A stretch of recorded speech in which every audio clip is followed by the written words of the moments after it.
თბილისის საქალაქო სასამართლომ მიიღო უცნაური და გამოუგნებელი და უკანონო გადაწყვეტილება. მოსამართლე აშკარად ტენდენციური იყო სასამართლო მსვლელობის დროსაც კი მოსამართლე ჩვენი მხრის მიმართ ამჟღავნებდა აგრესიას, მოწინააღმდეგე მხარეს იცნობდა და სულ თქვენობით და როგორ ახართ და ხომ ხართ კარგად და არა კეთილსინდისიერი იყო მოწინააღმდეგე მხარე.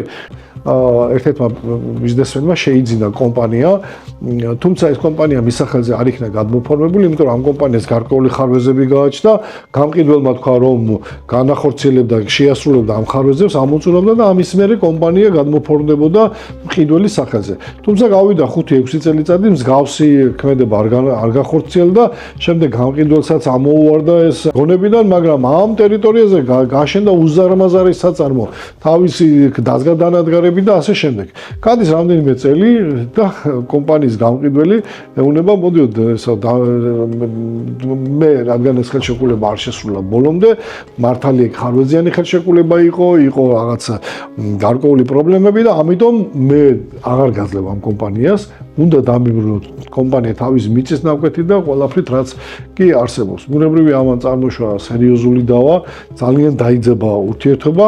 ამ დავას და ურთიერთობის დაძაბვას იმანად შეუწყო ხელი, რომ თბილისის საქალაქო სასამართლომ მიიღო უცნაური და გამოუგნებელი და უკანონო გადაწყვეტილება, რომლის მიხედვითაც ჩემი დაცვის ქვეშ ყოფს დაიკისრა, რომ უნდა დაებრუნებინა ეს ქონება მიწის ნაკვეთი თავისი მასზე არსებული დაზგადანადგარები და წლების შემდეგ რაც ააშენა და უზარმაზარი შრომა ჩადო და უფრო მეტიც ეს ყველაფერი დაუყოვნებლივ აღსასრულებლად მიაქცია, რაც მსგავსი ტიპის საქმეებში წარმოუდგენელიც კი არის, იმიტომ რომ ძალაც რომ მოინდომო დაუყოვნებლივ აღასრულო ეს გადაწყვეტილება, ფიზიკურად ვერ აღასრულებ, იმდენი დაზგადანადგარები, ტექნიკა და იქ უამრავი უსაფრთხოების ზომები არის და დაუყოვნებლივ რომ დაწყებული ეს ყველაფერი ნახევარ თბილისი შეიძლება სერიოზული საფრთხის წინაშე დამდგარიყო. ამის შემდგომ უკვე დაიწყო მოლაპარაკებები მხარეებს შორის და ამ მოლაპარაკებას ვესწრებოდი პირადად მე. ჩემი განსაკუთრებული გაღიზიანება გამოიწვია იმან, რომ ამას ხო დავინახე, რომ მოსამართლემ უკანონო გადაწყვეტილება მიიღო. აი მოსამართლის ამ უკანონო დაუყოვნებლივ ასრულების გადაწყვეტილებით უკვე მხარე აპელირებდა და პირდაპირ ამბობდა, იცით რა, ჩვენ ვიცით რომ ეს მიწის ნაკვეთი მაქსიმუმ გაძვირების შემდეგ ღირს $100,000, მაგრამ ჩვენ ვითხოვთ $800,000. ჩემ კითხვაზე რა, როგორ ვითხოვთ $100,000 ქონებაში $800,000? ჩვენ იმიტომ რომ გადაწყვეტილება გვიგავია უკვე სასამართლოსი დაუყოვნებლივ ასრულებაზე და თქვენ მეტი გზაც არა გაქვთ და ამიტომ უნდა გადაიხადოთ.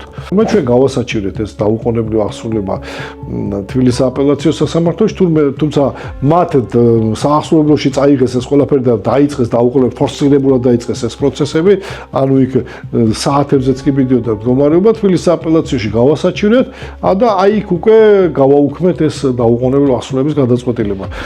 და რა თქმა უნდა გავასაჩივრეთ ის პირველი ინსტანციის სასამართლოს უკანონო გადაწყვეტილება. ამის შემდეგ უკვე ასე ვთქვათ, მხარეები გახვდით თანაბარი და უფრო მეტიც იმდენად განაწყენება და არა კეთილსინდისიერი იყო მოწინააღმდეგე მხარე, ჩვენმა მხარემ დაიწყო უკვე დემონტაჟი ამ ქონების და ამ საწარმოსი, რომელიც იქ მდებარეობდა, იმიტომ რომ არანაირი სურვილიც აღარ დარჩა მოწინააღმდეგე მხარესთან რაიმე კონსტრუქციული საუბრის, დიალოგის და შემდეგ. მიუხედავად იმისა, რომ ჩვენი მხარე აბსოლუტურად მართალი იყო. ამიტომ ეს ყველაფერი რატომ მინდა რომ საზოგადოებამ იცოდეს? ძალიან დიდი მნიშვნელობა აქვს როგორი ხელშეკრულება იდება გარიგების საწყის ეტაპს. ის გარიგება რომ ყოფილიყო სამართლებრივად ბოლომდე გამართული, რა თქმა უნდა, ამ ტიპის დავა საერთოდ არ წარმოეშვებოდა. რა თქმა უნდა, ძალიან აი ვითომ უმნიშვნელო დეტალები იყო იქ გამორჩენილი. ვითომ უმნიშვნელო, რომელიც აი თავისთავად უნდა ეგულისხმა მოწინააღმდეგე მხარემ ეს ჩვენ საწინააღმდეგოდ გამოიყენა და პირველი ინსტანციის სასამართლო გადაწყვეტილებას უკანონოდ ასე ვთქვათ მიაღწია. ჩვენ ვთქვით რომ მოსამართლე აშკარად ტენდენციური იყო სასამართლო მსვლელობის დროსაც კი მოსამართლე ჩვენი მხრის მიმართ ამჟღავნებდა აგრესიას, მოწინააღმდეგე მხარეს იცნობდა და სულ თქვენობით და როგორ ახართ და ხომ ხართ კარგად და ასე შემდეგ. მაგრამ ასე ვთქვათ აპელაციაში ჩვენ ამას მივაღწევ და ეს დაუყოვნებლივ ასრულების გადაწყვეტილება გავაუქმეთ. ამიტომ ყველა ბიზნესმენს მოუწოდებ და ყველა ადამიანს ხელშეკრულება ანახეთ ყოველთვის კვალიფიციური იურისტებს. ეს არის ფუნდამენტი, რომელზეც უნდა დაშენდეს თქვენი ბიზნესი და თქვენი მომავალი ურთიერთობები.